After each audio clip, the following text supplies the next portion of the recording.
Okay, so welcome back. We're going to follow our same format today, and we'll have the White Tara mantra again today. Chandradas is just going to say a few words because he's got a particular connection with White Tara. So I've asked him just to say a few words about White Tara. We'll see what he has to say. So over to you. I'm going to unspotlight myself every 5 seconds from now on. Yeah, Paramanda was kind enough to ask me to say something about White Tara. I felt a little reluctant initially, partly because it's odd sometimes talking about sort of intimate feelings of connection with figures like White Tara, but I suppose since I was ordained, White Tara sort of emerged as a figure from the refugee on my ordination course. I went on the course expecting to maybe do the green Tara sadhana, but suddenly White Tara kind of erupted into my wee psyche. And when Padmabhadra came to ordain me, he was intending to call me Chittadasa. He told me later. He didn't tell us at the time, thank goodness, but he was going to call me Chittadasa. And then I was telling him all about these experiences in meditation around White Tara. And he changed his mind and gave me the symbol of the moon as part of my name, as part of a kind of connection to White Tara, the full silvery white moon. And he explained the moon aspect of both my name and connection to White Tara as being the heart's waxing moon cooling the heat of passions from the Bodhicharvatara. And this kind of, he had a sort of evocation of a devotional relationship to White Tara, where he sort of, in a manner of speaking quite symbolically, you didn't really have any choice about trying to serve other beings, trying to serve life. And I've certainly found my relationship with White Tara over the years has been that sort of reminder. Like it does two things. It brings me back to the practice I'm supposed to be doing. And it also is a real comfort. She has been a real comfort and relief. I think that's a bit of the Dharma that often we don't talk about, is just the relief of the Dharma. And I've experienced the presence of White Tara in the background of my life as something that really sustains, quite non-rationally in a way. I don't know why, but it does. She does sustain. And the bits that I'm most still feel kind of in love with the White Tara sadhana are, there's a bit in the practice where you imagine different colours coming down through the crown of your head, and they each bring different qualities. And there's something about that being sort of drenched in a rainbow, like colour by colour and transformed. And you do the practice regardless of your own gender or whatever gender identity you have. You do the practice in a female form, self-visualizing. And it's quite interesting because you don't dissolve it at the end of the practice. So you kind of go around with your female form, which I love. It's been a really sort of essential part of helping me understand myself in meditation. And it does something. Can't quite say what it does, but it does something that I find helpful. And the other bit is her mantra, which is what we're going to hear in a minute with Paramanda and Bodhilila chanting. She's traditionally associated with long life, merit, and wisdom. And that is actually what you're chanting. Punya is merit, and jnana is wisdom. And she's also, because she's associated with long life, she's also, like Green Tara, associated with the journey from life into death. A bit differently from Green Tara. Green Tara is the one who ferries across. White Tara is more, well, at least in the stuff I've looked up with White Tara, it's more like she's the guide. I sort of relate to it a bit shamanically myself. She kind of points the way that you follow, and it's a sort of moonlit path or something from life through death. Again, which just as an image, just letting that image work on me feels meaningful. I don't pretend to understand it or explain it. It's just more a bit like remembering a dream over and over. It just changes you because the images are both coming from you and shaping you. So it was great actually chanting the mantra yesterday with Paramanda. I hadn't done that out loud for ages, and just that thing of like having recalling all those relationships over the years with White Tara. Yeah, that's when I really get a sense of practice. I feel really grateful to you, Paramanda, actually, for reminding me this week how mantra chanting is a practice. In fact, Aloka, I don't know if many of you may know Aloka, sort of well-known artist in our order. I remember him making the point really forcibly that mantras are not like the song or the sound of a bodhisattva. They are the bodhisattva in sonic form. What does that mean? Like, I don't know, but he was saying just like traditionally, Tanka painters would regard the image as the bodhisattva, not as a representation of the bodhisattva, which is why you should treat Tanka images reverentially. He was saying the same for the mantra. When you chant the mantra of Avalokiteshvara or Vajrasattva or White Tara, you're not just evoking them. It's like you're bringing them into being, or you're tuning into the wavelength where they're already in being, or whatever it is, however it is you would talk about that. But they're the bodhisattva in sonic form, which I totally love. No idea what it means, but it's really great. And I think that I can understand and feel why it's a practice then, because it does bypass this whole bit of me that wants to be in control of all this, and it changes me. I think it changes me for the better. That's what I have to say about White Tara for now. Thank you very much. Yeah, interesting enough, of course, talking about tankas, it's the same as icons in the Orthodox Christian tradition. I won't go into it now, but that was one of the big splits between the Roman Catholic and the Orthodox. They believed that God was actually, in the icon itself. Anyway, that's why they were iconoclastic. Anyway, that's another interesting. It speaks to the power of image, doesn't it? How image, and of course, the mantra is also a sonic image. Anyway, enough of that. We've got to go on with it. We won't have enough time. So, get yourselves comfortable.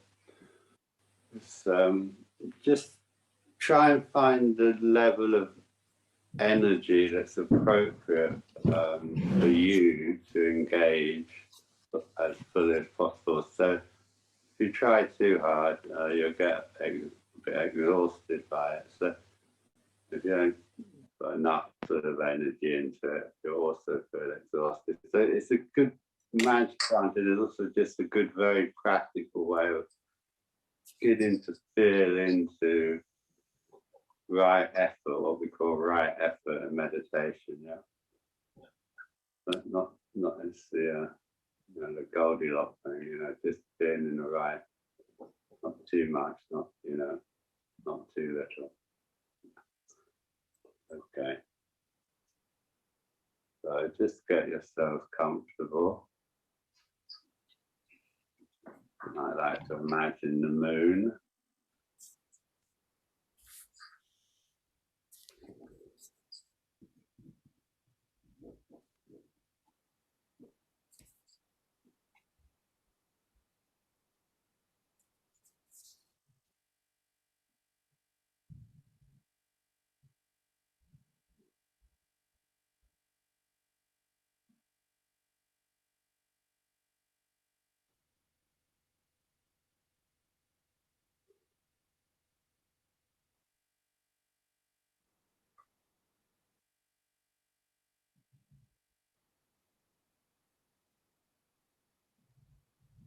Om Tare Ture Mama Ayu Punyanyana Pushtinku Swaha. Om Tare Ture Mama Ayu Punyanyana Pushtinku Swaha. Om Tare Ture Mama Mama Ayu Punyanyana Pushtinku Swaha. Om Tare Ture Mama Ayu Punyanyana Pushtin Kuru Swaha. Om Tare Ture Mama Ayu Punyanyana Pushtinku Swaha.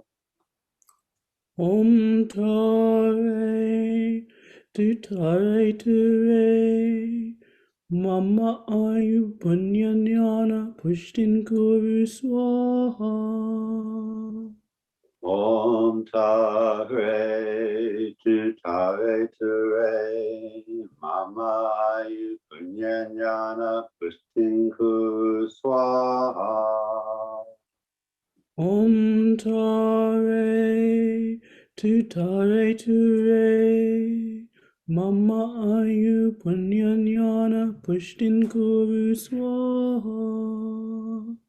Om Tare Ture Mama Ayu Punyanyana Pushtinku Swaha. Om Tare Ture Mama Ayu Punyanyana Pushtin Kuru Swaha. Om Tare Ture Mama Ayu Punyanyana Pushtinku Swaha. Om Tare Ture Mama Ayu Punyanyana Pushtin Kuru Swaha. Om Tare Ture Mama Ayu Punyanyana Pushtinku Swaha. Om Tare Ture Mama Ayu Punyanyana Pushtin Kuru Swaha. Om Tare Ture Mama Ayu Punyanyana Pushtinku Swaha. Om Tare Ture Mama Ayu Punyanyana Pushtin Kuru Swaha. Om Tare Ture Mama Ayu Punyanyana Pushtinku Swaha. Om Tare Ture Mama Ayu Punyanyana Pushtin Kuru Swaha. Om Tare Ture Mama Ayu Punyanyana Pushtinku Swaha. Om Tare Ture Mama Ayu Punyanyana Pushtin Kuru Swaha. Om Tare Ture Mama Ayu Punyanyana Pushtinku Swaha. Om Tare Ture Mama Ayu Punyanyana Pushtin Kuru Swaha. Om Tare Ture Mama Ayu Punyanyana Pushtinku Swaha. Om Tare Ture Mama Ayu Punyanyana Pushtin Kuru Swaha. Om Tare Tutare Ture Mama Ayu Punyanyana Pustinku Swaha. Om Tare Ture Mama Ayu Punyanyana Pushtin Kuru Swaha. Om Tare Ture Mama Ayu Punyanyana Pustinku Swaha. Om Tare Ture Mama Ayu Punyanyana Pushtin Kuru Swaha. Om Tare Ture Mama Ayu Punyanyana Pustinku Swaha. Om Tare Ture Mama Ayu Punyanyana Pushtin Kuru Swaha. Om Tare Ture Mama Ayu Punyanyana Pustinku Swaha. Om Tare Mama Ayu Punyanyana Pushtin Kuru Swaha. Om Tare Ture Mama Ayu Punyanyana Pustinku Swaha. Om Tare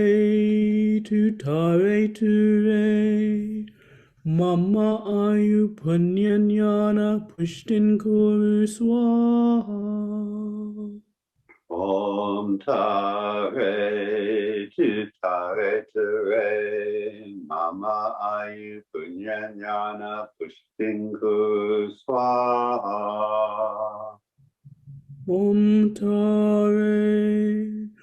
Tare Mama Ayu Punyanyana Pushtin Kuru Swaha. Om Tare Ture Mama Ayu Punyanyana Pustinku Swaha. Om Tare Mama Ayu Punyanyana Pushtin Kuru Swaha. Om Tare Ture Mama Ayu Punyanyana Pustinku Swaha. Om Tare Mama Ayu Punyanyana Pushtin Kuru Swaha. Om Tare Ture Mama Ayu Punyanyana Pustinku Swaha. Om Tare Mama Ayu Punyanyana Pushtin Kuru Swaha. Om Tare Ture Mama Ayu Punyanyana Pustinku Swaha. Om Tare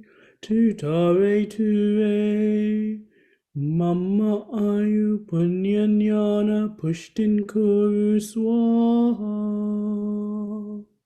Om Tare Ture Mama Ayu Punyanyana Pustinku Swaha. Om Tare Mama Ayu Punyanyana Pushtin Kuru Swaha. Om Tare Chitare Ture Mama Ayu Punyana Pushtinku Swaha.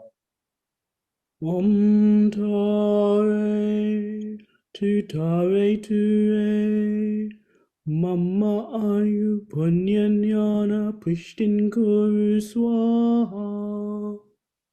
Om Tare Chitare Ture Mama Ayu Punyana Pushtinku Swaha. Om Tare Tutare Ture Mama Ayu Punyanyana Pushtin Kuru Swaha. Om Tare Chitare Ture Mama Ayu Punyana Pushtinku Swaha. Om Tare Tutare Ture Mama Ayu Punyanyana Pushtin Kuru Swaha. Om Tare Chitare Ture Mama Ayu Punyana Pushtinku Swaha. Om Tare Tutare Ture Mama Ayu Punyanyana Pushtin Kuru Swaha. Om Tare Chitare Ture Mama Ayu Punyana Pushtinku Swaha. Om Tare Tutare Ture Mama Ayu Punyanyana Pushtin Kuru Swaha. Om Tare Chitare Ture Mama Ayu Punyana Pushtinku Swaha. Om Tare Tutare Ture Mama Ayu Punyanyana Pushtin Kuru Swaha. Om Tare Chitare Ture Mama Ayu Punyana Pushtinku Swaha. Om Tare Tutare Ture Mama Ayu Punyanyana Pushtin Kuru Swaha. Om Tare Chitare Ture Mama Ayu Punyana Pushtinku Swaha. Om Tare Tutare Ture Mama Ayu Punyanyana Pushtin Kuru Swaha. Om Tare Chitare Ture Mama Ayu Punyana Pushtinku Swaha. Om Tare Tutare Ture Mama Ayu Punyanyana Pushtin Kuru Swaha. Om Tare Chitare Ture Mama Ayu Punyana Pushtinku Swaha. Om Tare Tutare Ture Mama Ayu Pushtin Kuru Swaha. Om Tare Chitare Ture Mama Ayu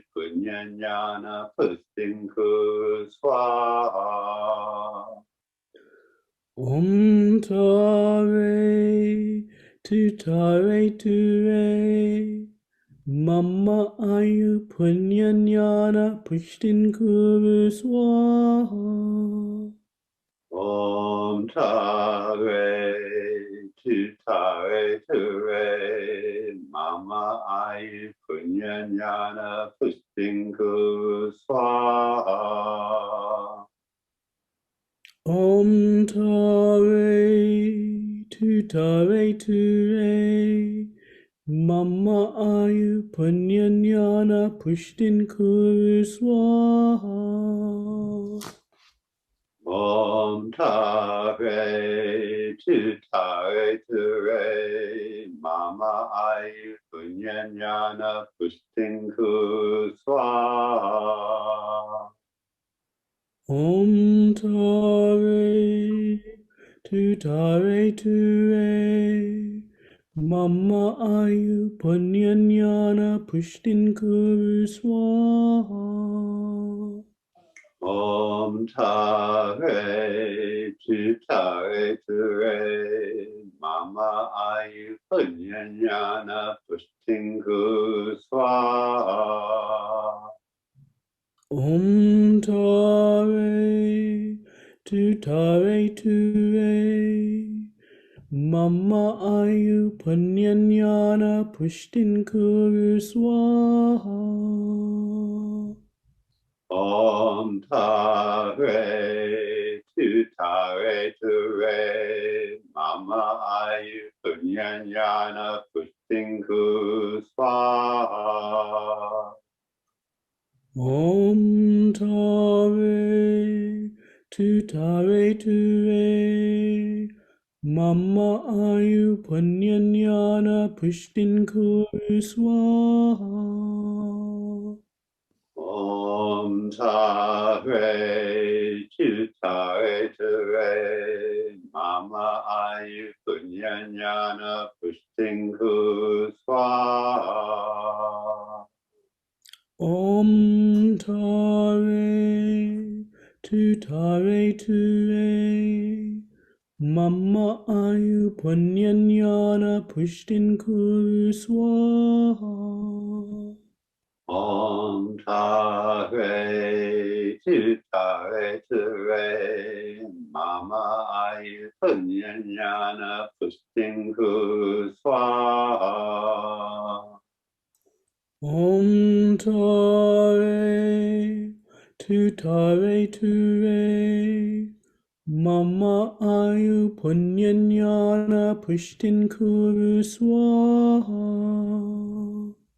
Om Tare Tutare Ture Mama Ayu Punyanyana Pushtinku Swaha. Om Tare Tutare Ture Mama Ayu Punyanyana Pushtin Kuru Swaha Om Tare Tutare Ture Mama Ayu Punyanyana Pushtinku Swaha. Om Tare Tutare Ture Mama Ayu Punyanyana Pushtin Kuru Swaha Om Tare Tutare Ture Mama Ayu Punyanyana Pushtinku Swaha. Om Tare Tutare Ture Mama Ayu Punyanyana Pushtin Kuru Swaha Om Tare Tutare Ture Mama Ayu Punyanyana Pushtinku Swaha. Om Tare Tutare Ture Mama Ayu Punyanyana Pushtin Kuru Swaha. Om Tare Tu Tare Ture Mama Ayu Punyanyana Pushinku Swaha. Om Tare Tu Tare Ture Mama Ayu Punyanyana Pushtin Kuru Swaha. Om Tare Tu Tare Ture Mama Ayu Punyanyana Pushinku Swaha.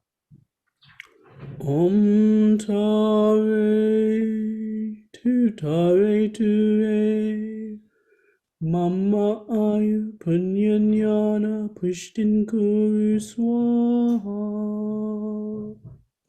Om Tare Tu Tare Ture Mama Ayu Punyanyana Pushinku Swaha. Om Tare Tu Tare Ture Mama Ayu Punyanyana Pushtin Kuru Swaha. Om Tare Tu Tare Ture Mama Ayu Punyanyana Pushinku Swaha. Om Tare Tu Tare Ture Mama Ayu Punyanyana Pushtin Kuru Swaha. Om Tare Tu Tare Ture Mama Ayu Punyanyana Pushinku Swaha. Om Tare Tu Tare Ture Mama Ayu Punyanyana Pushtin Kuru Swaha. Om Tare Tu Tare Ture Mama Ayu Punyanyana Pushinku Swaha. Om Tare Tu Tare Ture Mama Ayu Punyanyana Pushtin Kuru Swaha. Om Tare Tu Tare Ture Mama Ayu Punyanyana Pushinku Swaha. Om Tare Tu Tare Ture Mama Ayu Punyanyana Pushtin Kuru Swaha. Om Tare Tu Tare Ture Mama Ayu Punyanyana Pushinku Swaha. Om Tare Tu Tare Ture Mama Ayu Punyanyana Pushtin Kuru Swaha. Om Tare Tu Tare Ture Mama Ayu Punyanyana Pushinku Swaha. Om Tare Tu Tare Ture Mama Ayu Punyanyana Pushtin Kuru Swaha. Om Tare Tu Tare Ture Mama Ayu Punyanyana Pushinku Swaha. Om Tare Tu Tare Ture Mama Ayu Punyanyana Pushtin Kuru Swaha.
So just noticing what you're doing now. A sense of kindness, whatever your experience happens to be.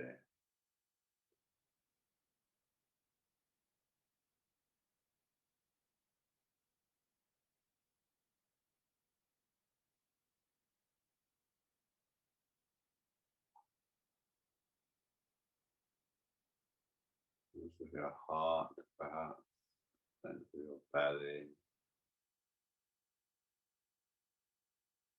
sense of your throat.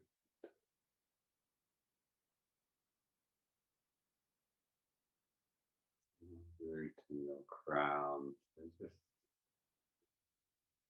like playfully connecting yourself back up if you've got sort of reduced to one kind of element of yourself, just taking in the length of yourself, the moon above, the moon and stars and sun above, earth below, your breathing body, connecting heaven and earth.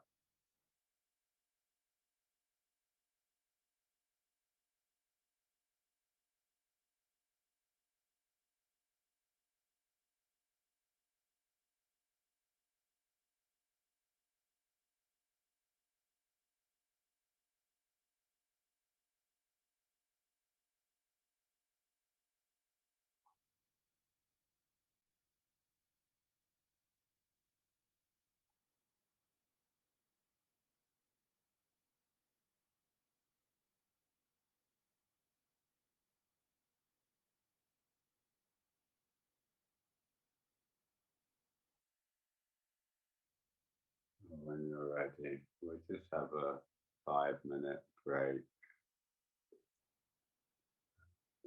You can have a little stretch, a little mini lay down, whatever you need to do.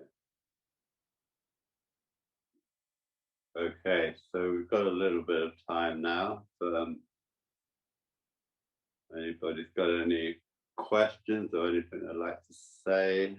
And you know the routine, so you indicate and you'll be cued in, as it were. Okay, so it's Anjali.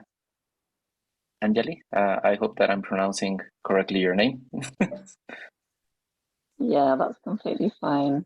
What was the name? Sorry, I didn't catch the name. It's Anjali Paramatmananda. Hello. Yeah, I'm good. Thank you. And you? Yeah, not too bad. Yeah. Apologies if you hear a drilling in the background. We're having some work done. So yeah, huge thanks actually for this retreat.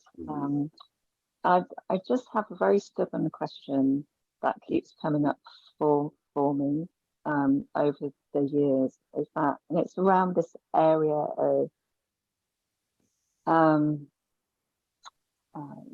you and Chandradasa talking about White Tara, and around mantra and the relief it gives us from the chaos and the suffering in the world. And I think probably what will be one of my lifelong practices is developing Maitri for myself. But I've been doing that for such a long time now, and I feel like I'm making really good, how can I say it? I feel like my resource from Maitri for myself and has grown so much. And yet it's still far easier to be developing Maitri for everyone else. And I think really at the nub of the question is, what could you say a little bit more around how this kind of attitude or this opinion that developing Maitri for oneself is really quite a selfish attitude. I think that's what I keep getting stuck on. That I can be developing all the Maitri I can for myself, but actually what I should be doing, and it's the should, I think, what I should be doing is always like myself. Maitri is step one, but the ultimate step is actually Maitri for the whole world, including me. Mm. Would you be happy to say something around that, please? Mm. I was thinking the English word kindness is quite useful in this sense because it comes from the same root as kidden, doesn't it? Which is sort of kin is someone that we feel kind of identified with a relation. We've got this relationship with, haven't we? I think that the more compassion you have for yourself, the more love you can sort of feel for yourself. That comes about because you slowly through meditating and sort of accepting more fully who you are, like the diversity of yourself, you know, and being able to sit with perhaps the aspects of your own self that you feel difficult. I think once you kind of accept yourself in that sort of way, it leads to you feeling much more connected with other people, you know. Yeah. It's sort of related to suffering, really, isn't it? That somehow the suffering can do two things to us, I think. It can either open us, you know, and when it opens us because we realize that everybody suffers, you know. Or it can isolate us and make us feel like a victim, can't it? You know. And so what we're trying to do with practice, isn't it? Obviously, also the positive aspects, but you know, it's a bit like when your heart breaks for whatever reason, loss or whatever it is, you know. Your heart breaking allows it to expand in a way, like a sort of muscle, you know, like, well, we won't go into bodybuilding, but that's what happens, isn't it? It splits and it can grow, you know, it has to sort of split a bit. So I think what we're trying to do is realize that that's what's common, or feel into what's common about being a human being, you know, that we all have insecurities, you know, we all have anger, we all have all these whole range of emotions. When we meditate, we're trying to learn to experience these in a kind with some kind of stability in a way, or affection, aren't we? You know, and I think when that happens, the two, in a way, in the end, I don't think there's any difference in a funny sort of way. If you realise the commonality between people, that actually, you know, of course we've all got individual experiences and individual difficulties, but at heart, you know what it's like, feeling that you really know what it is to be a human being, and you know how to hold that with a sense of love. And you know, in the end, you're the closest human being, aren't you, to yourself? You know what I mean? It gives you a kind of insight, if you allow it to give you a kind of insight into what it is to be a human being, you know. I don't know if that's helpful, but that's sort of the way I tend to look at it, really, you know. Yeah. Thank you. it's okay, could I just ask something else connected to that at that time?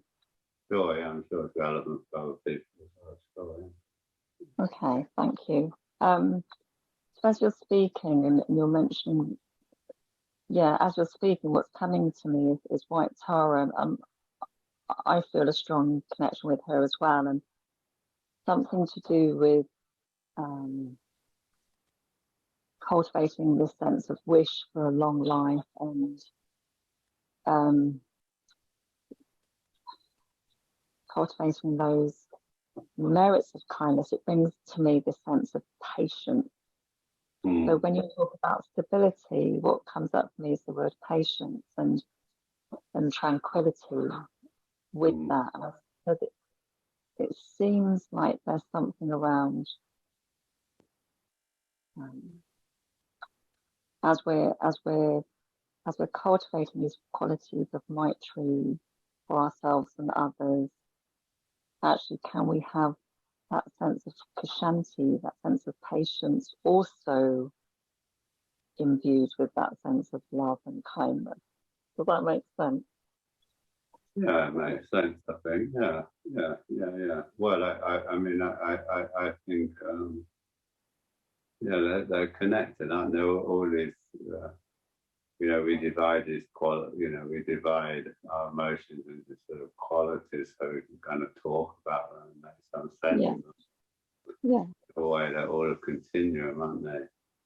I think from the point of view of meditation, one way you can look at it, it's just all energy, isn't it? Yeah, it's all energy. So in a way, I think apeksha or equanimity or stability, which is related to patience, I think, in a way. It's this realization, you're just working with learning how to work with energy, and maybe it's quite related to the first question because it's not that it becomes less personal in a good way, if that makes sense, Yeah. You realize the universal nature of it, Yeah. And so that's where the insight comes in. As soon as we can see the common humanity, it stops being something just purely about ourselves and more about like an insight practice. I think so, yeah. It blends in, it starts blending. I mean, in the end, we're doing the metta bhavana. Obviously, we want to be happy, we want to be kinder, but it also does, I think, play an essential part in insight, I don't think you can have insight without love, really. Thank you.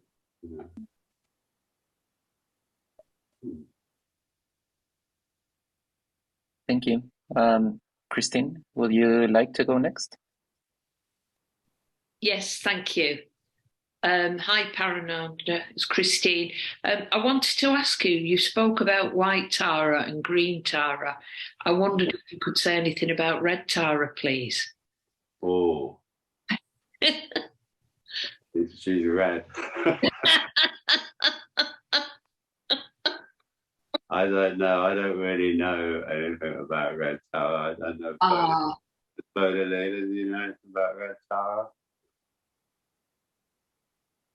Is she still there? You're muted, Bodhilila. Yeah, not really, except that she's got an awesome mantra, at least one awesome mantra. Oh, right. But who was I talking? Somebody I was talking to was very into red Tara, but I've only met a couple of people that have red Tara as a practice, and she's not so well known, I think, as white and green. Yeah. But Thought not. Are you particularly interested if you come across her?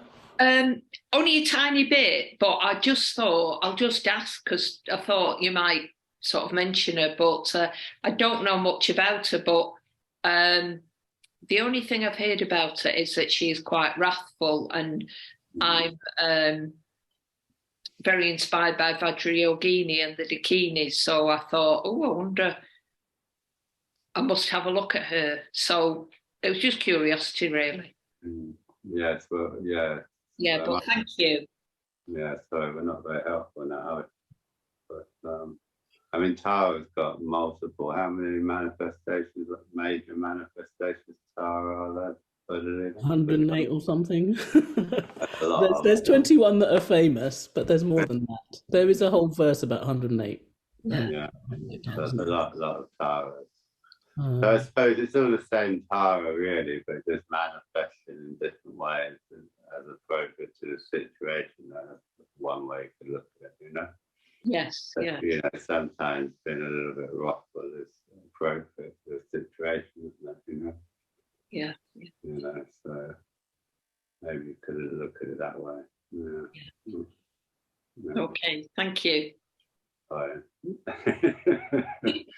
But anyway, but I mean, it's interesting because I mean, you can make of it what you want, really. But I mean, the color red is a very interesting color, isn't it? You know, and in some traditions, in the alchemical tradition, it's the color of completion, you know, which is quite interesting. You might think gold would be the color of completion in alchemy, but actually red is the color of completion. So it's a full integration. I mean, I don't know I don't know if it relates to red Tara, but in alchemy, it means when the practice is fully integrated into the life, fully integrated into human life.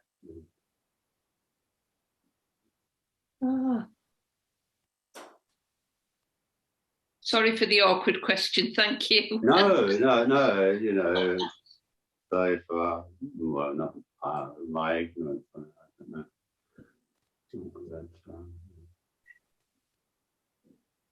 But it's exciting, isn't it? You've got all that to find out. Yeah. Explore. Yeah. And anyway, it's your own relationship with Red Tara. Yeah. What is that? Yeah. Go out and discover. Thank you both.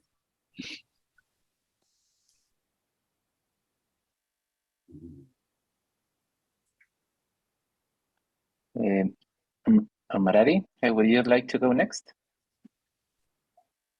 Thank you. Please. I have a question about posture. So, you know, I know you talk about the value of sitting upright and the connection, how the body connects the ground to the sky, so to speak, and how important that is. But you also talk about lying down, and perhaps I'm too literal, but I would like to understand then how you relate the idea or the visual or the concept or whatever of connection, the body connecting the ground to the sky, but you're lying down and meditating.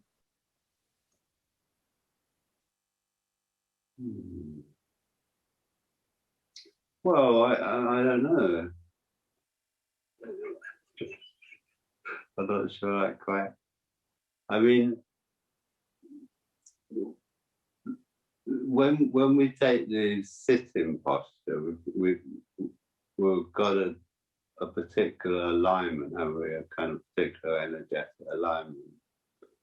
And obviously, when we're laying down, we've got a different kind of alignment. Of course, the sky is still above us, and the earth is still below us. So, I mean, you can make that felt connection still. I mean, on this retreat, we'll use, you know, sometimes we might have people laying down in a posture of alertness, such as you'd get in something like the Alexander technique, you know, where you are trying to stay alert even though you're laying down. You know? And there, you know, it's also about an alignment. You know? The lying down we're doing on this retreat is it's just for resting in particular. what we're trying to do is sort of let go, just relax and sort of soften what we might call a small self, or that, cognitive part of ourself. And then we're kind of bringing that up into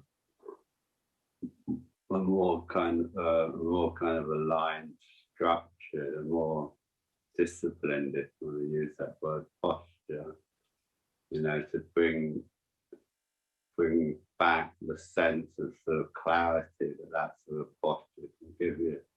I'm not saying you can't have clarity laying down, but that's not quite what we're doing here. I'm saying to you where it's like go to sleep, whatever, it doesn't matter. I'm just trying to get you to really sort of let go of that.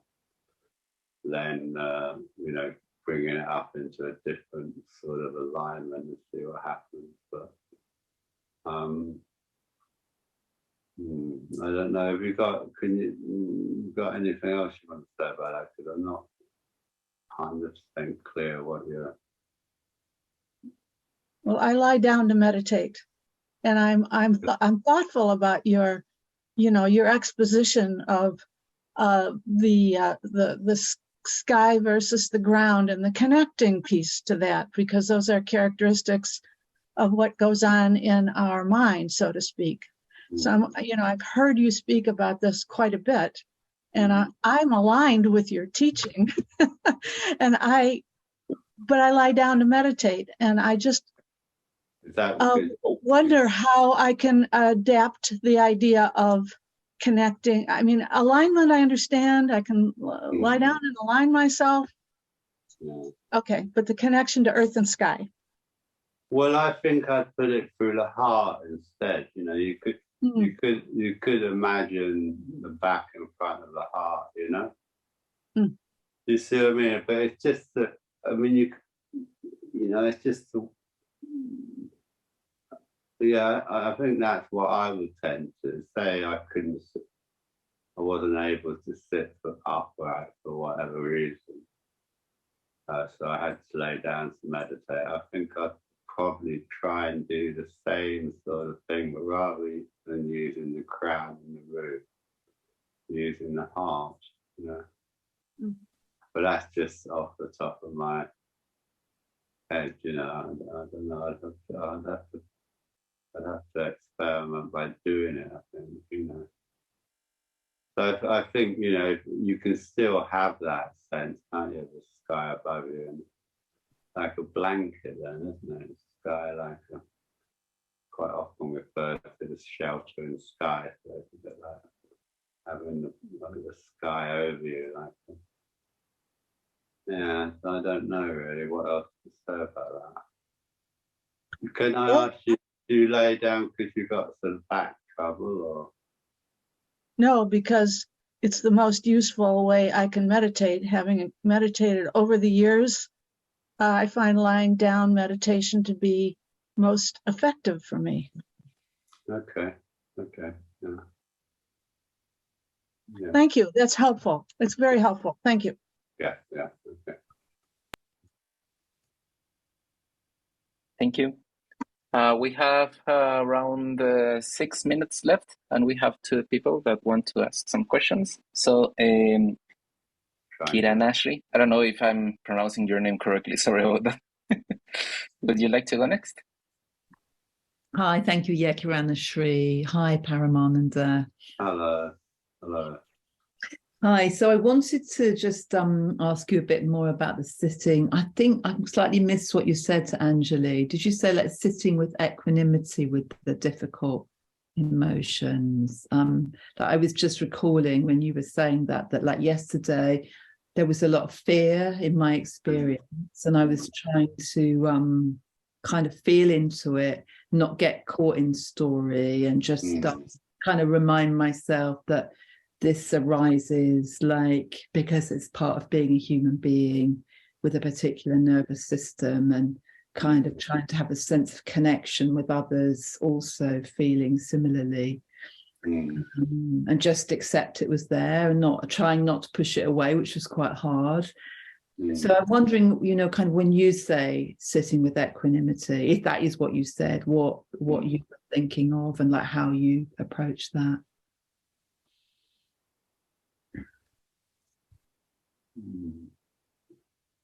Yeah, I mean, that's what I was sort of saying. Yeah, that, you know, I mean, I'm approaching it really by just putting the emphasis on the posture, you know, so you keep the posture. So if you take something like fear or anger or these emotions, if the body's well aligned, they will tend to sort of reveal what's happening, isn't it? When we align the body in the way we do meditation, we start to release stuff, you know, stuff will start to be released, you know. And fear is something that might well be released, you know. And so, yeah, I mean, it's quite a complicated, it's not a complicated question, but it's quite there's a lot of different aspects to this, really. So I can't go into this fully, but, you know, probably with, there's probably something under the fear, you know what I mean? So,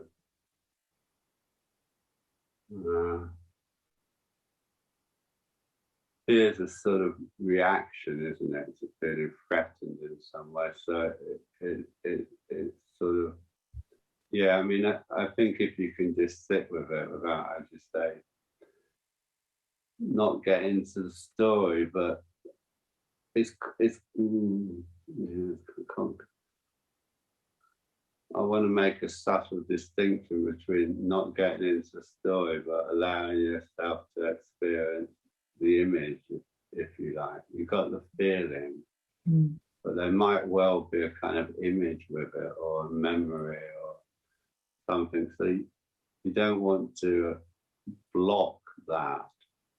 You know what I mean?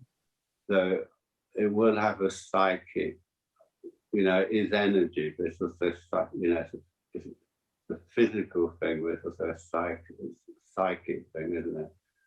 So that there will be something there psychically. You don't want to block that by saying, oh, don't get into the story.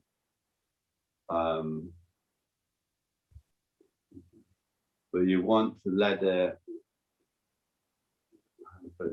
you want to let it have its own way in a funny sort of way.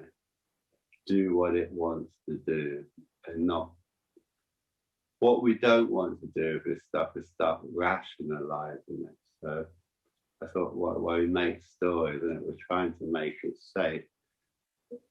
If we can actually stay with the feeling of it, it will probably in some way or other kind of reveal itself in a way, you know? But there's a vulnerability under there, isn't there? So ideally, we're letting it release, so the vulnerability becomes more clear to us in a way. We end up feeling the vulnerability. Does that make some sense? Yeah, it really does actually. So it's like sitting with that image that's there and just feeling the vulnerability. Yeah. Associated with that image. Yeah, and let the image have its way rather than make a story about the image. You know what I mean? Yeah. And see what happens. You know, it might take quite a while. I mean, it's a common enough thing in meditation, fear. It seems to be part. I suppose we all have fears that we've covered up in one way or the other, haven't we? You know. Or, you know, we've all had vulnerabilities that we've covered up and repressed, probably, you know, most of us anyway.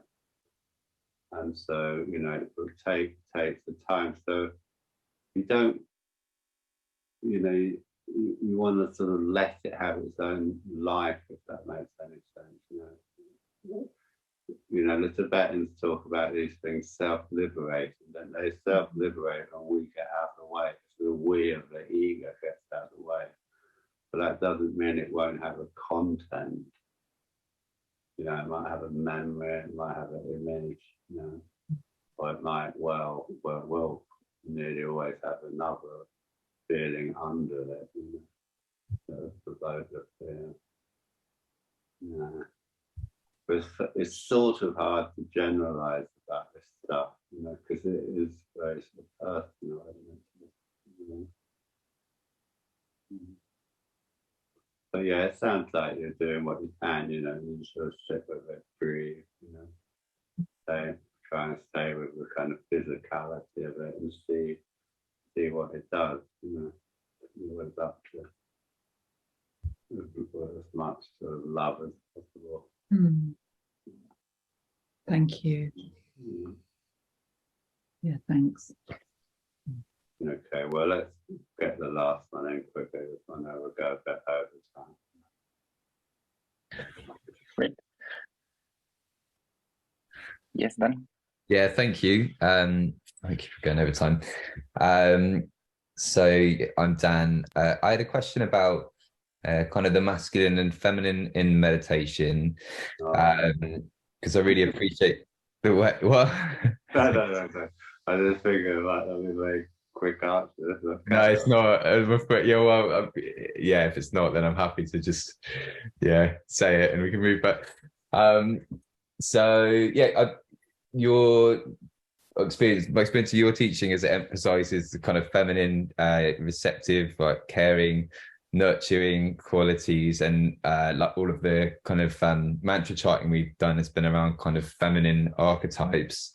I remember I was on I remember being on a different retreat a few years ago with yourself, and you mentioned that kind of masculine energy does have its place, and I'm just wondering where it kind of fits in meditation.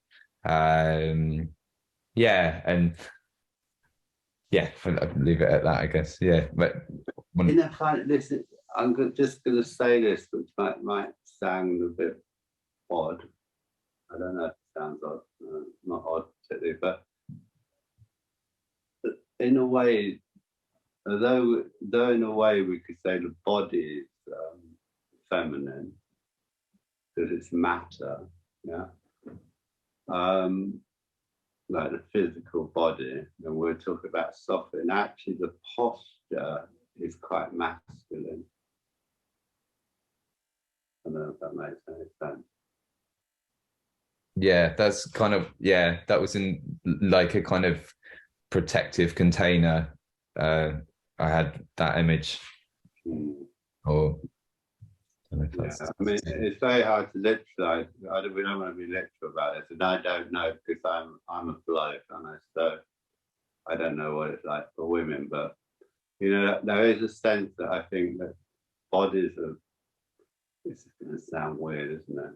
Although it is biologically true, aren't they? All fetuses start off as feminine, don't they? And then at some point, if it's going to be a man, something kicks in. I'm going to get complaints about that, aren't I, from biologists? But there's something like that.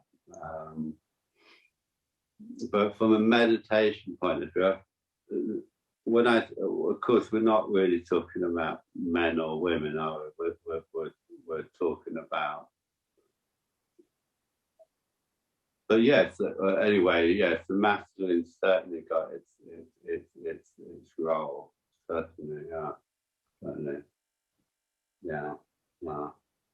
I mean, sort of, perhaps slightly paradoxical. I think quite often in practice, the feminine is more important for the man, and the masculine is more important for the woman, because that tends to be the sort of shadow side. Not that it's, I don't mean that negatively, but the part of us that's more hidden. Of course, that's a huge generalization. So, it's going to vary from person to person. I think it's really going to vary with your life stages as well. It's going to change. But yeah, they're both important. I was aware. Yeah, well, maybe we'll do Vajrapani tomorrow. Anyway, it's such a big subject that. I mean, yeah, of course. do a whole retreat on that, but it's good that you bring it up. Dan. Yeah, thank you. Yeah. Thank you. Thanks. Well, we better leave it there then. Well, nice to be with you all this afternoon, and don't forget this evening, 7:30 our time, with Bodhilila, Yeah. live from the West London Shrine Room. And last night we did have Amoga Siddhi bringing in some There you go. masculine energy. Yeah, good. Yeah. Green, Yes. masculine. Green. Interesting though, isn't it? Because in Buddhism you do have the wisdom is the feminine and Yeah. the compassion is the masculine. Yeah, well, wisdom in the Greek is a feminine, right? But yeah, it is interesting.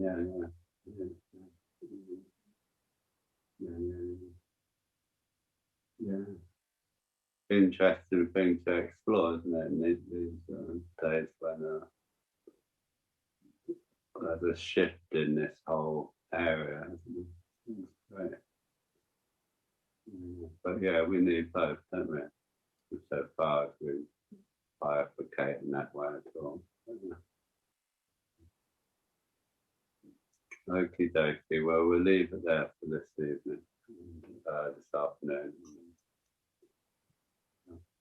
Thanks for the mantra, Bodhilila. Well, thank you for the mantra and the meditation. My pleasure. Okay, bye everybody.